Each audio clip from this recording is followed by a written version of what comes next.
Sandtroopers.com. Never imitating, always innovating, bringing you the latest coverage in the Star Wars galaxy.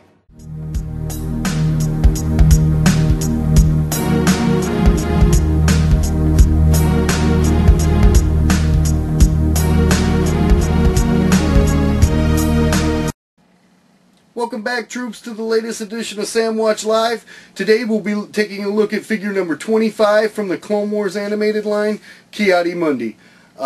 He comes strapped with a lightsaber, ready to do some damage. It's kind of a no-brainer since he's been featured in some of the Clone Wars episodes that they would make him in the animated line. It did kind of take me back when I saw this figure for the first time back in '99, part of a Midnight Madness event at a Toys R Us store. I remember, looking at him and just thinking, what did the Coneheads do to become a part of the Star Wars universe? But in any case, it is neat to see him back again and all new sculpt, all new form, and for those who like the Clone Wars figure, I'm sure they'll be pretty happy to see one of. I don't know if it's your favorite Jedi, but he's definitely one of my favorite Jedi. So let's cut away to the nitty-gritty, and we're going to see if he's worth putting into your collection. Come on, let's take a look.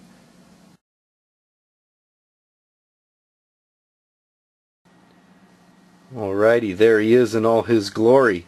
Ki-Adi Mundi has what I find kind of to be problematic with this is the length of the handle on these new lightsabers. I'm pretty sure this is the one that comes with the production. I did obtain the sample off eBay. As you see, he can hold it with both hands relatively easy, but it just seems to, I don't know, to me it just appears to be out of scale just a little bit, but interesting enough, I wonder about this little scuff on his nose there. Again, I don't know if my overseas friends are getting the exact thing that we're going to see in the stores, but you see he's got the articulated shoulders and the elbows, and he's even got the the fingers like he's gonna use the Force, which is pretty interesting too. Swivel, the knees do bend and they move there. No ankle articulation though. It's not much there, but head moves. But other than that, it's a pretty basic figure, guys. Interesting enough though, if we take a look at some of the Ki-Adi Mundi predecessors, this is the first episode 1 version that we all fell in love with, but he didn't have any articulation at all, and he couldn't even sit down, even though that was his only scene in the movie, which then we saw him later. And I believe this is one of the Saga, from the Saga 02 series, but he had the that's when they went all magnet crazy, if you remember, but he finally got some articulation, at least in his arm. And then down the pike we saw him again where he could sit down. He was part of the Toys R Us Jedi Council sets. But good to see that they got all that in on the first try, and pretty decent figure, and I do think that he will be a welcome addition into any collector's collection. I think they did a great job overall on the sculpt, the paint job.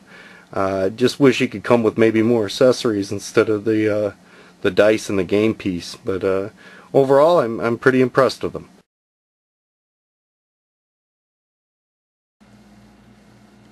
So overall, troops, is this one that you absolutely have to have in your collection?